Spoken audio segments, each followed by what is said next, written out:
I broke my back. What do you mean by that? My back is broken. What do you mean, calm it down? It's a fight. Referees telling two fighters who want to fight to calm it down? He should calm down. So he's like a clown in his show, man. He's not your guy. Because Tyson Fury's back, and all you motherfuckers are under attack. Look, Eddie Herman say all what he likes. Who gives a shit what Eddie Herman says? It's garbage. Are you off your tits? Have you been smoking something? Can you let me retire and be happy? Please? Just please. Bombs away from the Bronx Bomber! Wanda! Let's go, baby! Let's go! I'm through. They put somebody else up and give me an interview. What are you talking about? What are you talking about? You never give me a fair shake. HBO needs to fire you. You don't know shit about boxing. You ain't shit. You not shit.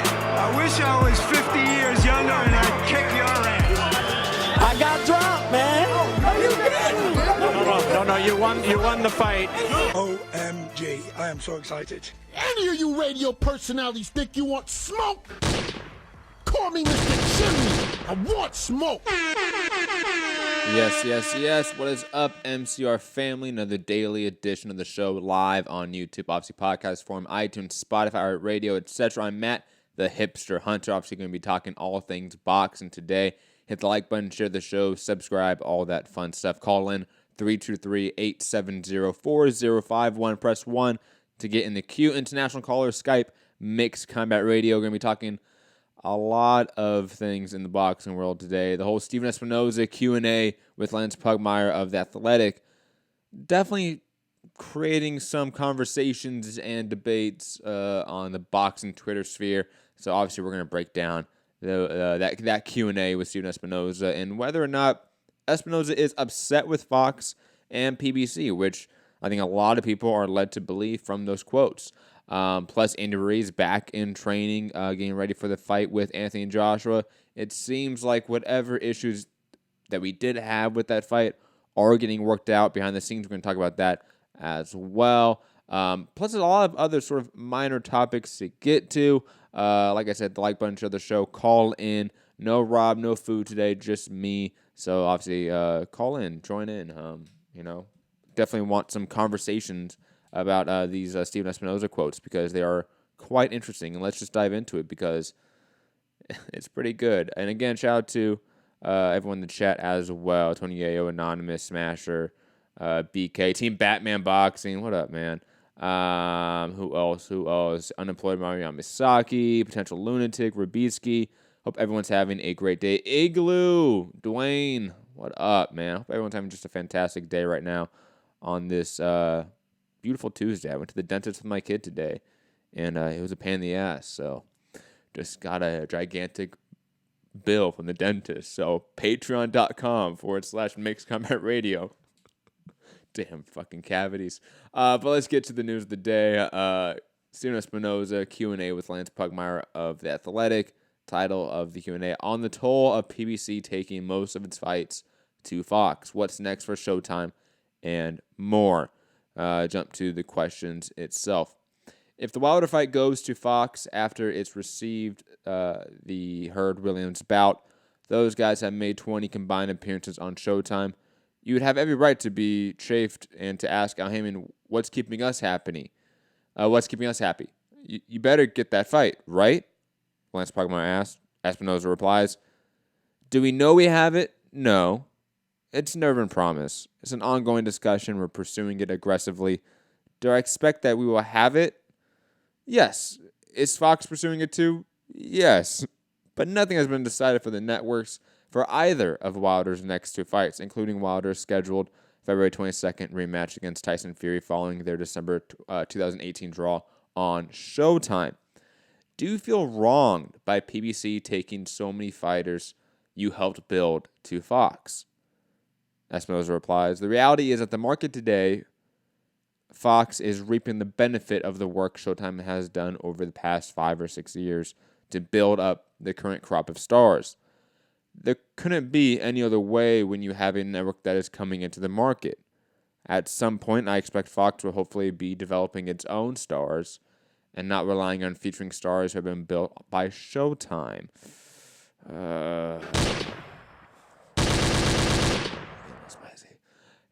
In that way, all of boxing will benefit. For the time being, we built up the welterweight division. We built up the super welterweight division. And Fox is reaping the benefit of that in some interesting fights.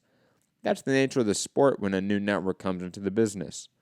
Pugmire asks, you've been willing to be patient to the point on the loss of these fights to Fox, but isn't the time coming when these bouts need to be more equitably dispersed? Espinoza replies, Fox has a great platform and a tremendous opportunity in this business to build fighters, and I expect they will be active in building new talent, not just coasting off the hard work done by other networks. Pugmire asks, but Heyman also has a powerful hand in balancing who is fighting for what network? Espinoza replies, having just come into the sport, Fox doesn't have any stars they've built. As time goes on, the expectation is they will build and feature their own stars, and the sport will grow because of that. Showtime will continue to build and feature its stars, and Fox will too, with some cross-promotion when it's appropriate. For the time being, Fox is relying on the fighters Showtime built, or we're not thrilled by that development.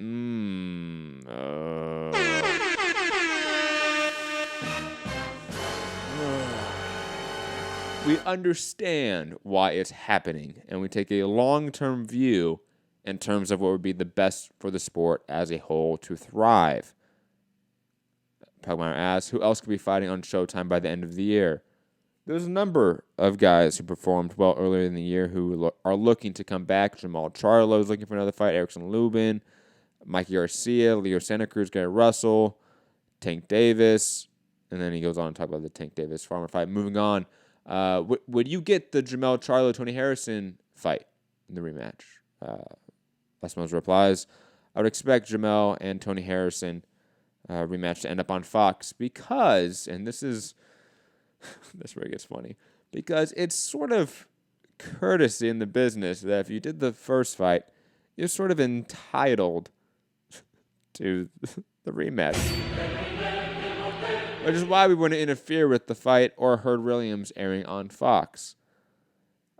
While you staged 5 of Mike Garcia's fights following his comeback from a contract dispute at Top Rank, are you concerned you're losing him to a defection to DAZN? We'd love to continue to be in business with Mikey. He has a lot of big fights ahead of him. We continue our relationship with him, and we're looking to be aggressive in getting him on our air as soon as we can. Given how passionate you are about boxing and what a great year you experienced in 2018, how difficult has it been for you to weather all of this with PBC? Look. Oh, my God. Hold on. Guys, whenever you hear anyone in an interview say, look, and then they're about to do this, it's going to be petty, and it might be a little bit sad. Look, as an executive, it is at times difficult to share the talent with another network, particularly coming off the years we've had. But what's truly key is keeping the long-term view in terms of the television business and the health of the sport. We've said several times in the past that while we prefer every single one of the big fights be on Showtime, that probably isn't the best thing for the health of the sport. The sport does best when it's on a range of different networks, and it flourishes where there are multiple different opportunities and platforms on which to view it. The NFL has demonstrated this very well, spreading its content to different platforms from free TV all the way to pay cable with Inside the NFL, Showtime, Hard Knocks, blah, blah, blah. Moving on. The reality is Heyman is empowered. This is Pugmire speaking. The reality is Heyman is empowered to take Wilder Ortiz to Fox and explain to you that he believes that move is in the best interest of the champion and the sport. What would be your options to counter this continued inattentive attitude? What would be your response? And the last response from Espinoza, well, the great thing about the sport of boxing is that there seems to be almost an endless supply of new talent. It does go in generations. If you told me 2 or 3 years ago that Tank would be where he is today, I probably would have said, that's wildly optimistic. Yet that's where he is. One of the challenges from the boxing industry is it's difficult to control, where the vast majority of the talent as the UFC does. That also means there's no one supplier in the current configuration of the sport who controls all the talent. There are always guys being built up, being discovered by fans and networks, and that's not going to change. Right now, PBC has a great talent pool, and we're happy to be doing business with them. But there's always going to be new talent, some of which we're fine with PBC, and some of which we'll go other places for. So, now, this to me is a long-winded way of being quite political with what he is saying, quite very corporate in how he portrays his opinions, but basically saying, look, most of our fighters that we've built over the years are going to Fox. We're not happy about that. And right now we are looking long-term and trying to ignore it, but yeah, it's upsetting. And hopefully Fox can do their own shit, right? Hopefully Fox can build up their own fighters in some way. But that to me is where we get to an interesting point, because look at, okay, Showtime in theory, along with maybe even Golden Boy, you can argue, in circa 2013 to 2015, right? Even maybe in 2012, right? They built up the current generation of PBC roster, right? All of the mainstays, Wilder, Thurman, Garcia, Porter, the Charlos, Leo Santa Cruz, Gay Russell, they all came up in that era, right? And even the Caleb Plants, even the guys that are sort of newer on the stage, so to speak, for PBC, they were all Showtime guys. I mean, the Fox deal is only 6 months old. So in theory, if you are, the only way you are not a Showtime produced guy from PBC is if you are a new guy that joined PBC in the last 6 months. And let's be honest, there's really no one of that nature that's a major PBC fighter that's entered the stage in the last 6 months, except for maybe Manny Pacquiao, which we will get to later because he's a free agent. Shocking. Awkward. But moving on from that, sort of looking at what PBC is doing right now in the Fox era, what talent they are producing, what talent they're bringing in, it's not a lot, I would argue. I mean, maybe Wanaki, you might argue, is a Fox produced talent, but even then, I wouldn't argue that because he's fought on Showtime. So, to this point, we have not seen a talent that's been acquired by PBC headline a show in the Fox era, solely in the Fox era. We have yet to see that. So, I'm perplexed as to where Showtime is thinking that this point in time stops, where Fox is sort of siphoning off the talent of PBC and Showtime overall, because Pugmire and Espinoza both agreed that Fox is the bigger brand and bigger platform. So, of course, it is better for the sport if fights are over there. So, how do you argue against that? You really can't. I mean, the funny part is when he is asked point blank in the last question, what would his response be if Heyman comes to him and says, look, we're going to take Wilder, we're going to take these fights to Fox as it's better for our champion in the sport? His response would be, hey, look, maybe that happens, but maybe we're going to get other guys in the future. We don't know. And that to me is not a foolproof plan long term, even though they're planning long term because they have to. In the short term, Fox is going to be the priority for PBC for obvious reasons, which we have stated time and time again. If you want a little more breakdown into why that is, why this bidding war between Showtime and Fox has been there for some time, check out our earlier video with me and Rob. I think it was yesterday or the day before, if you want. But moving on, I don't see how Showtime rebounds unless Heyman and PBC are just more equitable. Or they just somehow CBS puts more budget into Showtime Boxing to where they can start really going toe-to-toe with Fox, I should say, in the bidding process for these cards. Otherwise, Fox is going to continue to reign supreme and reign the priority overall, and I don't see how Showtime rebounds. And I unfortunately know why, Tank is a name that does decent numbers, but he's not a superstar. And I think it's pretty clear that he has some ways to go till he is a superstar.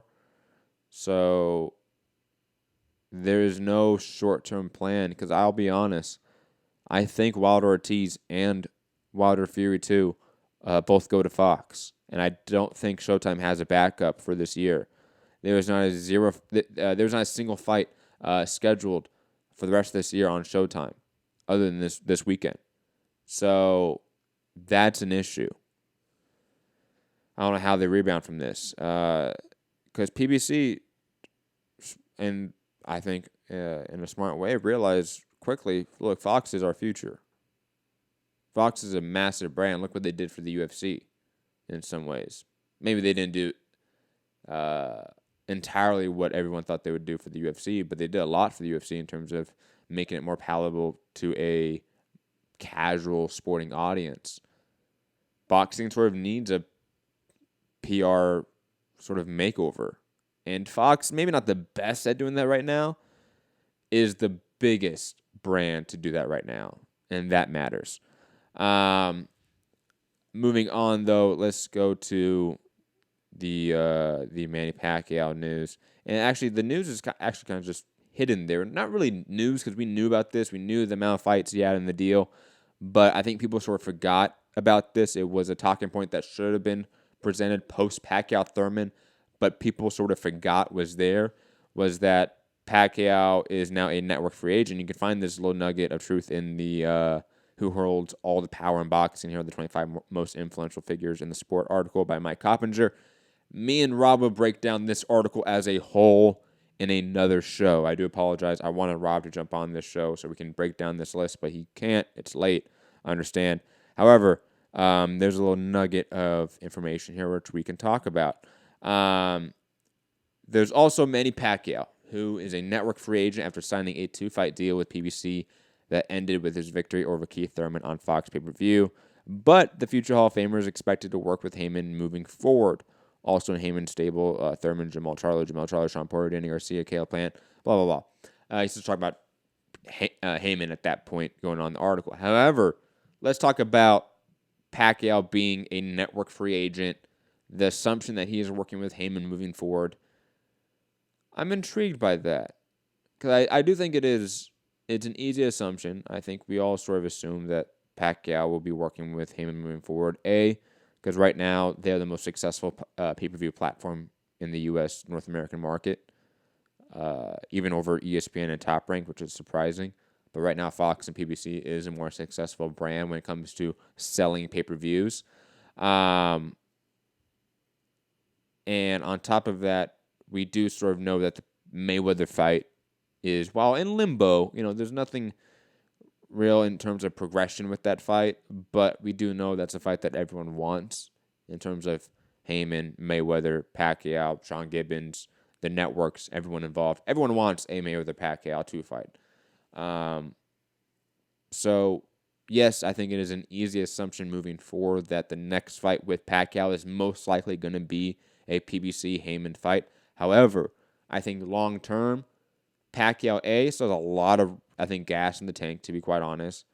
And B, he could move to a different brand. He could move to a DAZN. He could move to an ESPN. Why? Because he may not sign another 2 or 3 fight deal going forward. He might just go fight by fight right now because he has successfully reestablished himself as a premier talent in the sport and a premier draw in the sport. So he kind of can just go back to fight by fight deal. When he left Top Rank in a way, and there was that quasi-relationship with the Matisse fight, you saw the dip in sort of attention to it, and honestly, the dip in real effect Top Rank had in promoting him. And he rebounded with PBC and Heyman. I think he can now sort of go about himself in that way. Metal Boxing Maypac 2, no thanks, first fight was bad enough. Yeah, but it's still, from a sporting perspective, competitive. And honestly, it still has some material effect in the division. Pacquiao just beat Thurman. He just beat a top 5 welterweight. Pacquiao is a legit top 5 welterweight.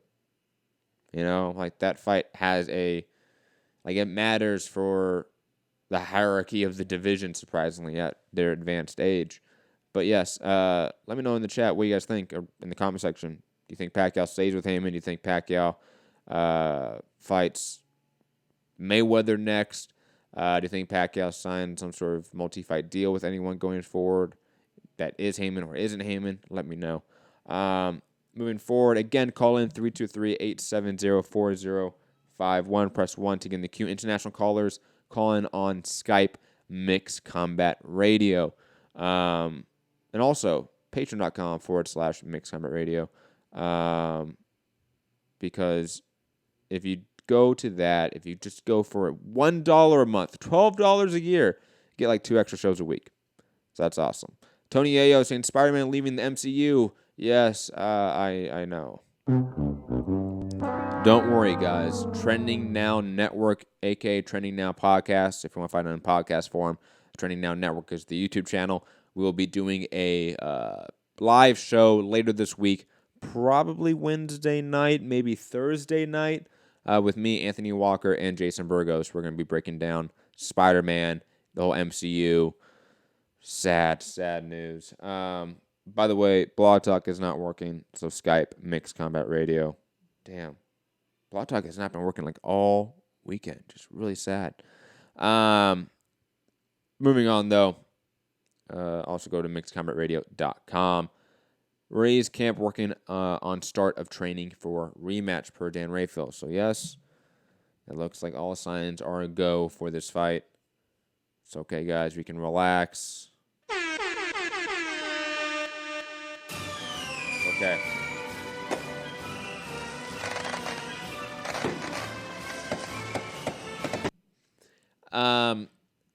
Whether or not every particular issue is finalized, I should say, to the satisfaction of Ruiz or Joshua, I don't think it really matters. I think we're going to get the fight regardless.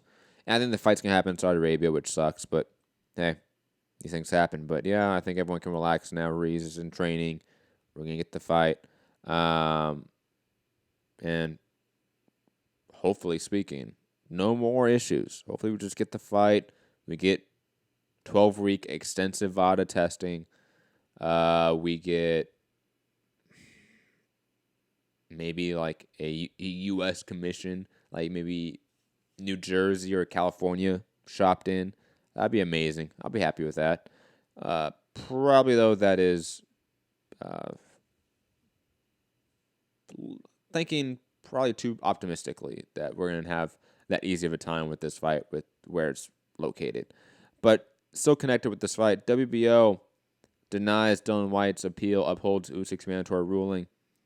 Now, I've read this article several times, and it still kind of confused me, maybe because I didn't know about this Dylan White appeal at some point. But based off of Dylan White at first being the interim WBC champion, he was going to be overlooked for the WBO, where he was ranked highly, and I think that's mandatory before Usyk was moving up, and Usyk was going to get the shot. The second the WBC had that provisional suspension, that's when Dylan White went to the WBO and asked, hey, can I now be the mandatory over there? And the WBO said, no, we're going to still have Usyk be the mandatory now. So that's, in a basic sense, what happened with this ruling from the WBO, Dylan White, Usyk, and Joshua. I should say, actually, more so, Ruiz and Joshua, because it's the winner of that fight. And this shouldn't be too surprising. The WBO is like, look, we're not going to do anything right now with you because it's unsure of what's happening with you and the WBC. If in a week from now they lift the suspension, you're the interim champ again, you can't be our mandatory. So therefore, we have to wait until it's finalized with the WBC. So Dylan White continues to be in limbo from the sanctioning body perspective. Shouldn't be a shocker. I think, honestly, until UCAD has their sort of resolution with this case, then that first domino falls. Then we have the WBC makes a determination, the WBO, and every other sanctioning body that Dylan White was ranked in. That's really what's going to happen and how this process is going to take. And it's probably going to take, again, a year's time. So take that for what it is. Moving on, Terence Crawford is fighting December 14th at the Garden after the Heisman show on ESPN. And per Bob Aaron, by way of Michael Woods on was it the Everlast podcast, maybe Michael Collin and Carl Frampton would be on that card.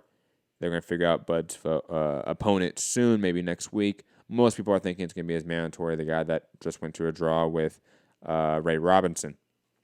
Now, on top of this, Terence Crawford's gone on like a gigantic media tour, like going to a lot of different shows.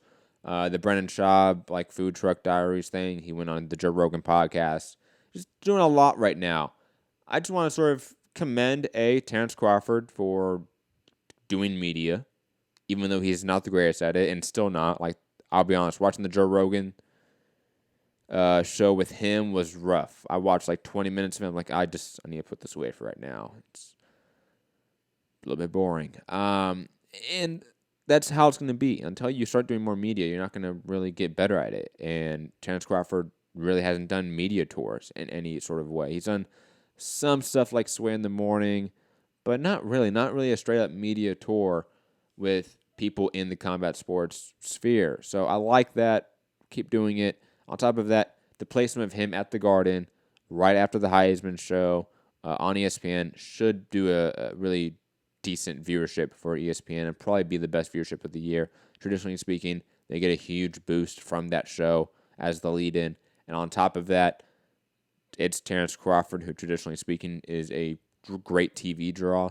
So I'm expecting, even though the opponent probably shouldn't be that great, he will probably do better numbers than the Jose Benavidez fight purely due to the lead-in. But that might be up for debate. I can see some people arguing against that.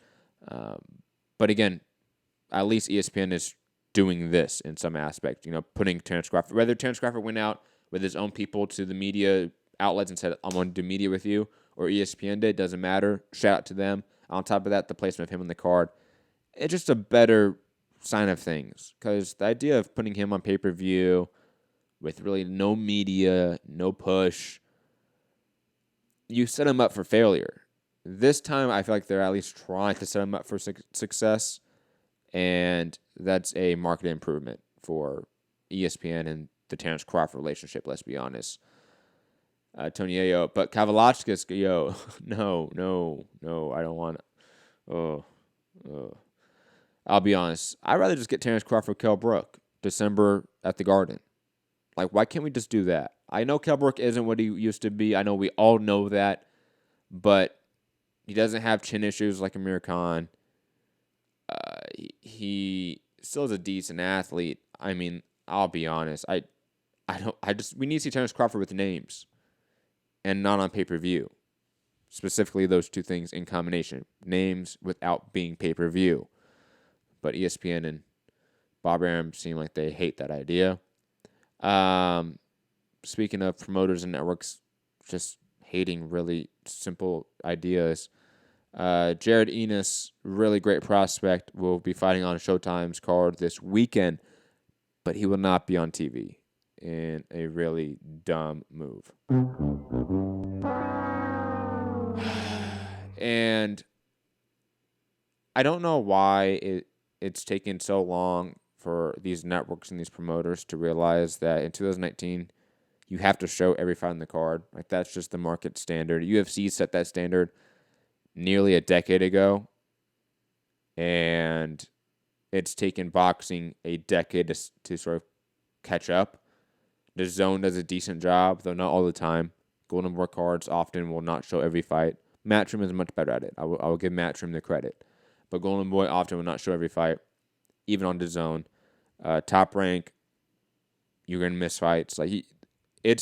You are getting more fights, more streaming of undercards, but it's not complete streams of undercards. And this is just ridiculous at this point. Like, it's 2019, guys. You have the equipment there, you have the infrastructure there to stream it already. And you're choosing not to stream certain fights.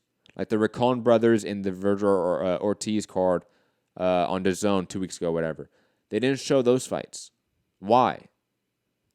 Every Texas caller, every Texas fan I've seen has bigged up the Racon brothers. Of course, Gary from Dallas being the most vocal of them on our show. But Why not show them? It's just insane. And again, the idea that, Jared Enos is going to be back on the Clarissa Shields card on October 5th, he'll be on TV then. No, he should be on streaming now. Showtime anytime. Like Steven Espinoza, switching back to you, you were out there talking to the media consistently about, we've had Showtime anytime for years. We've been streaming for years. DAZN's catching up to us. Then what's this?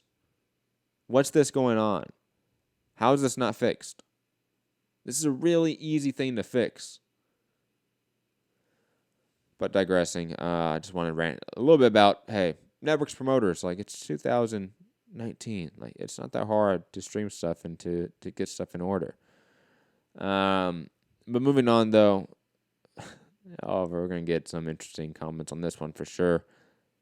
Team Gerald, Big Baby Miller on Tyson Fury. Turned down what? We never had offer. So let's just scroll down. Let's read these quotes. We were offered to fight Kubrat Pulev, Alexander Povetkin, Charles Martin, Trevor Bryan, Joe Miller. We offered to fight to Kubrat Pulev, Trevor Miller. The list goes on and on. Fury claimed during an on-air interview. All these guys were either unable to fight or not willing. As this is the case with a lot of what the 6'9" heavyweight claims. That statement doesn't entirely ring true, writes Jake Donovan. How can we turn down a fight we were never officially offered, Greg Cohen, Miller's co-promoter, noted to Boxing Scene upon reading the claim over the weekend. Yes, we spoke to Top Rank, Fury's co-promoter, about the fight. I would describe those talks as tangential conversations at best.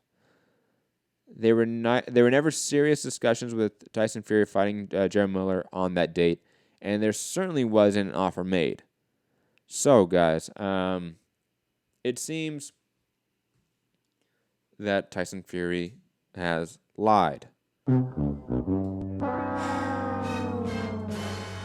What has this world come to, guys? What has this world come to? But on a serious note, I wonder who really got offers. Because we heard, obviously, Pulev, Povetkin, Charles Martin, Trevor Bryan, Joe Miller. I wonder how many got offers, to be honest. I wonder how many names were just floated out to the media to sort of say, hey, we're talking to this big name, a la Pulev, Povetkin, Martin, even Miller, with his suspension.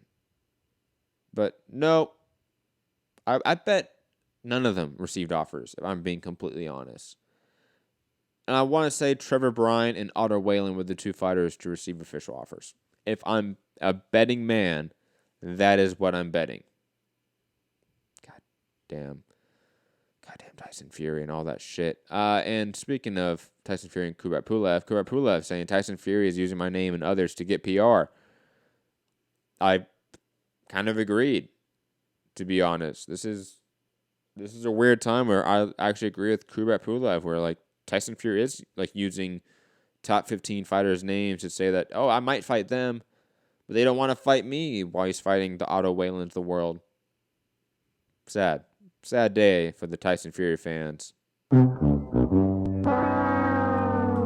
Calling on Skype, Mixed Combat Radio. We have a couple more topics, and then we're going to head out of here. It's going to be a quick show today if we have no callers. Ted Cheeseman versus Scott Fitzgerald added to the Davies-Ritson card. I like this fight. Scott Fitzgerald should win pretty easily, though, but it should be a fun bar burner. I wish Rob was here to wax on about how both guys will do X, Y, and Z, and how this is a meaningful fight for X, Y, and Z. And I'll just go, yeah, Rob, great analysis there. Moving on. ESPN doubleheader last week with Emmanuel Navarrete averaged 471,000 viewers. Not really great numbers for anything on ESPN. I'll be quite honest. This is not good for a fight that had the only fight of the weekend that was boxing. You did below average numbers significantly. So hey, it is what it is, right? But guys, that's gonna be it for today. I will be back tomorrow. Tomorrow will be some weird schedule tomorrow, but I'll let you guys know. 2 p.m. regular show, or maybe a boxing banter show. Have not decided. If Rob's available, it will be Boxing Banter Patreon exclusive. Obviously, some clips might be put out to the public, but it would be Patreon exclusive. If you want to get an idea of what that is, go to your podcast feed for Mixed Combat Radio. We released a bunch of the Boxing Banter and Championship Rounds podcasts via podcasts for free. So if you want to get a glimpse of what these shows are without paying, there's ones on the podcast feed from last week, and there's ones on our YouTube channel from a few weeks ago. If you want to check those out, that we've put out to the public. Rona saying, I'm calling in. Well, call in. Call in. I'm here. I'll be playing the music till you call in. Don't worry about it. I got shit to say, so I will be waiting for you to call in. What else? Also, we will do a Wednesday night MMA show covering, obviously, UFC 241. Anthony Walker and I will talk about it, obviously, since we were on the ground in Anaheim, California, covering the event for Share.com. So, obviously, best sources of information about the event were people there. So, tune in tomorrow night, probably around 7 or 8 p.m. Pacific time. So, Eastern time is going to be late. I understand. UK time, you guys probably going to be asleep. Wake up in the morning, have some tea, and enjoy the show. And again, Thursday night, most likely speaking, a Trending Now Network, Trending Now podcast show will obviously be done, talking about the MCU, Spider-Man, the whole split between Sony and Marvel, and plus like the announcement of like a He-Man sequel series by Kevin Smith and Mark Bernardin. Fuck yeah. So there's a lot to talk about. So bunch of shows coming out in the next 2 days. I know we were off a lot last week because I was on the ground in Anaheim. I'm glad you guys didn't leave, and I'm glad you guys are enjoying the new content over at Trending Now. Have a great day.